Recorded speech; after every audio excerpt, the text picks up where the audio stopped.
नमस्कार, भारत के पहले digital mobile news channel metro TV में आपका स्वागत है। मैं हूं अनामिका। बुलेटिन की शुरुआत करते हैं आज की हेडलाइन से। पाक के विदेश सचिव कल आएंगे भारत, पठानकोट हमले पर बातचीत की उम्मीद। हार्ट ऑफ एशिया क्षेत्रीय सम्मेलन में करेंगे शिरकत। उत्तरी हावड़ा से बीजेपी उम्मीदवार रूपा गांगुली पर एफआईआर। बूथ कब्जाने के आरोपों के बीच बीजेपी टीएमसी के बीच हुई झड़प। डांस बार लाइसेंस पर सुप्रीम कोर्ट ने महाराष्ट्र सरकार को फटकारा। बार में डांस करने को भीख मांगने से बेहतर बताया। अहमदाबाद में पाकिस्तानी गायक राहत फतेह अली खान के कार्यक्रम का विरोध, शिवसेना ने फाड़े पोस्टर। और हिलेरी क्लिंटन ने भारतीयों का मजाक उड़ाने पर की डोनाल्ड ट्रंप की आलोचना। कहा, ट्रंप का बयान समुदाय के प्रति असम्मान और विभाजनकारी। पाकिस्तान के विदेश सचिव Aizaz Ahmad Chaudhry heart of Asia क्षेत्र सम्मेलन में भाग लेने के लिए मंगलवार को भारत की यात्रा पर आएंगे, जहां वो अपने भारतीय समकक्ष से मुलाकात करेंगे। दोनों देशों के बीच द्विपक्षीय वार्ताएं पठानकोट आतंकवादी हमले के बाद पटरी से उतर गई थी। पाकिस्तानी विदेश कार्यालय ने बताया कि पाकिस्तान आगामी हार्ट ऑफ एशिया बैठक में सक्रिय भागीदारी निभाने का इच्छुक है, जो अफगानिस्तान में दीर्घकालिक शांति एवं स्थिरता को बढ़ावा देने के प्रयासों में हमारी प्रतिबद्धता को दर्शाता है। उसने कहा कि पाकिस्तानी प्रतिनिधिमंडल बैठक में भाग लेने वाले अन्य प्रमुख प्रतिनिधिमंडलों के साथ द्विपक्षीय बैठक भी करेगा।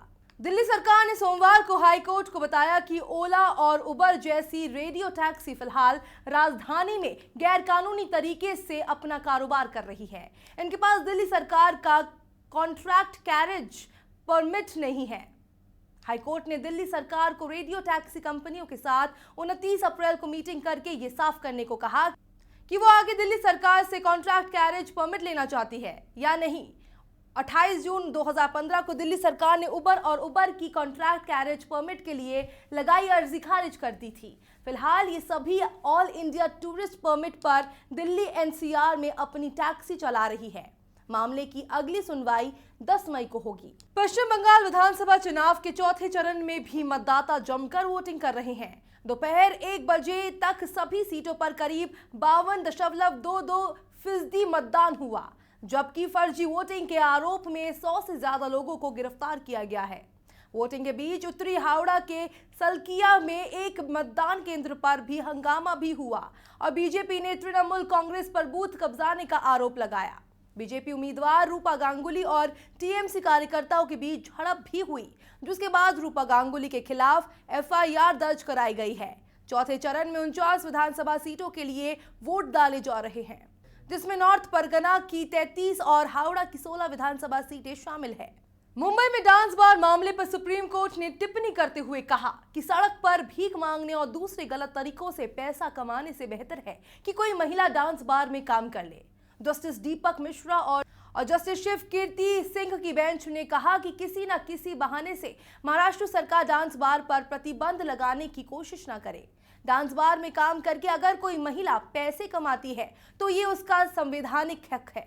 महाराष्ट्र सरकार को सुप्रीम कोर्ट ने निर्देश दिया है कि डांस बार के कर्मचारियों का पुलिस वेरिफिकेशन कर 1 हफ्ते में बार के लाइसेंस दे। कोर्ट ने सरकार को निर्देश दिया कि स्कूल कॉलेज से 1 किलोमीटर के दायरे में डांस बार का लाइसेंस न दिए जाने की शर्त वो हटाए। इस पर सरकार ने कहा कि हम शर्तों में बदलाव करेंगे।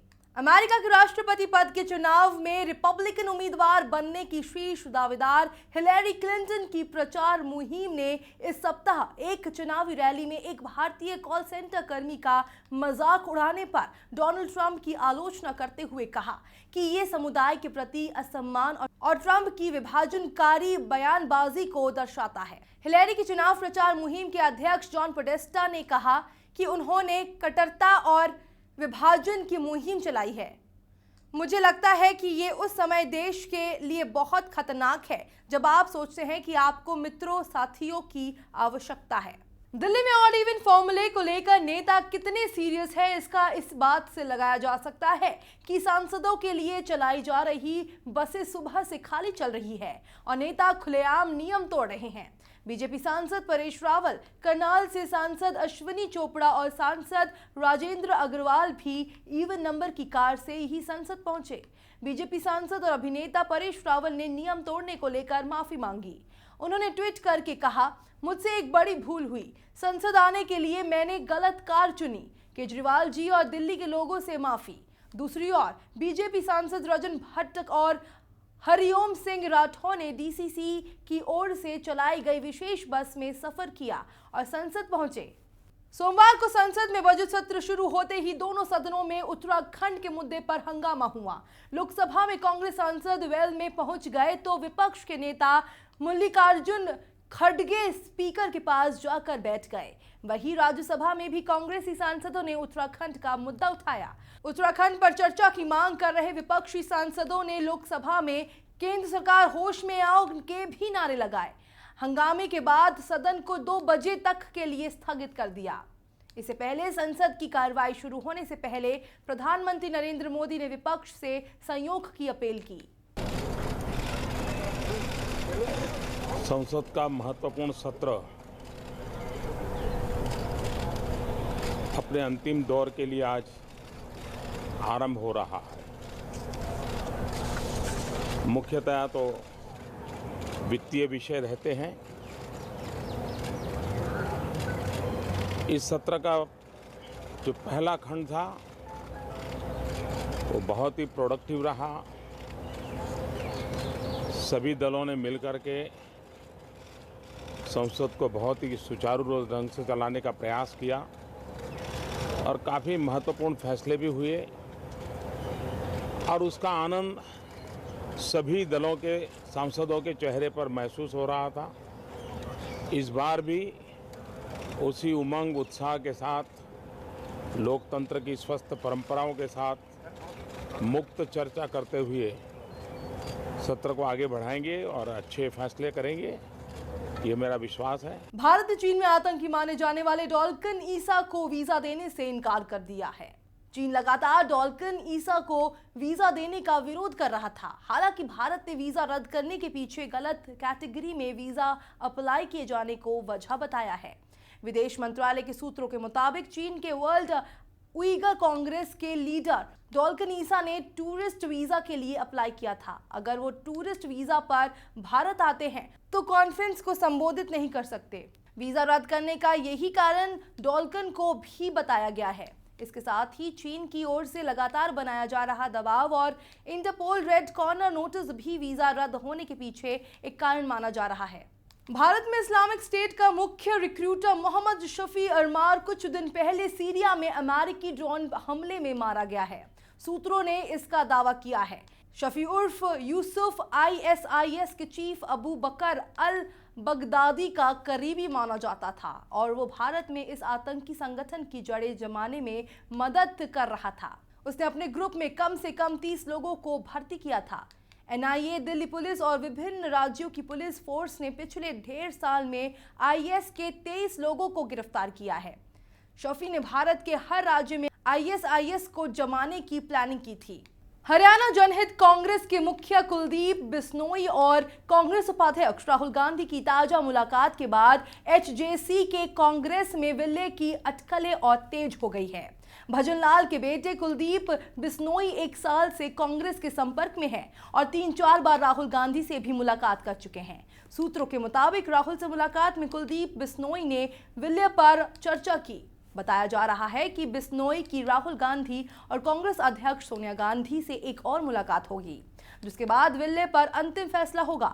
दोनों पार्टियों के विलय पर जल्द ही औपचारिक तौर पर ऐलान हो सकता है। भारत में मनी लॉन्ड्रिंग के आरोपी मशहूर शराब कारोबारी विजय माल्या के ब्रिटेन में बेशकीमती घर के मालिकाने का खुलासा हुआ है। विजय माल्या का नाम ब्रिटेन की मतदाता सूची में भी है। यहाँ उनका मकान है और स्थायी पते में इसका जिक्र भी है। माल्या ने कहा कि बेशकीमती घर लेडी वॉक का मालिकाना हक पूरी तरह कानूनी है। ब्रिटेन में विदेशी संपर्क वाली कंपनियों का उपयोग संपत्ति खरीदने में किया जा रहा है और ऐसे मामले जांच के घेरे में आए हैं। माल्या के अलावा इस घर का मालिकाना हक कॉन्टिनेंटल एडमिनिस्ट्रेशन सर्विस नामक कंपनी की है।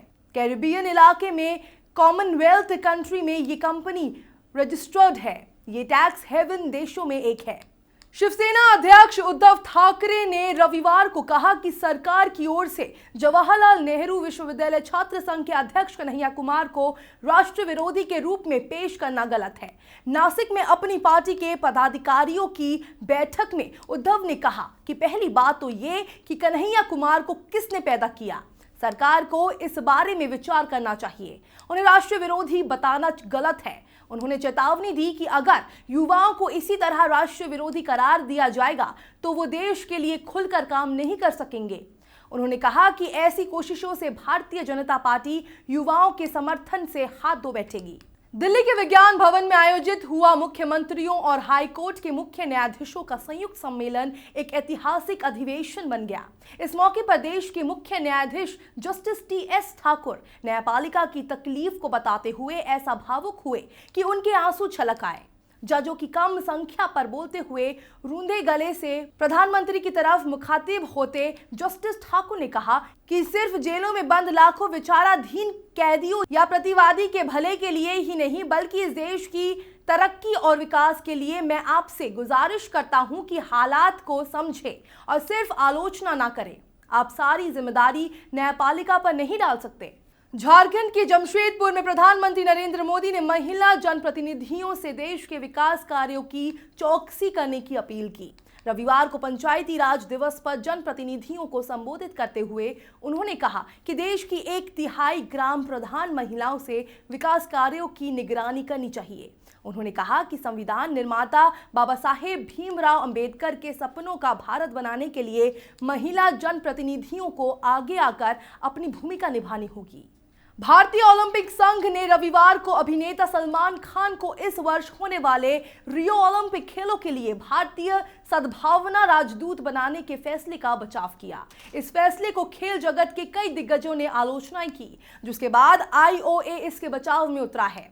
आईओए ने यहां अपने मुख्यालय में एमसी मैरीकॉम, सरदार सिंह, ऋतु रानी, दीपिका कुमारी, अपूर्वी चंडेला और मानिका बत्रा की मौजूदगी में इसकी घोषणा की। इस फैसले की भारतीय पहलवान योगेश्वर दत्त सहित खेल जगत की कई अन्य हस्तियों ने आलोचना की। संघ के अधिकारियों के अनुसार सलमान को भारतीय सद्भावना राजदूत के रूप में शामिल करना देश में ओलंपिक खेलों की ओर अधिक से अधिक लोगों का ध्यान केंद्रित करने से संबंधित है। खबरों के सफर में फिलहाल इतना ही। देश दुनिया की पल पल की खबरें हम आप तक पहुंचाएंगे एक नए अंदाज में आपके मोबाइल फोन के माध्यम से। तो आप जुड़े रहिए मेट्रो टीवी से। तब तक के लिए नमस्कार।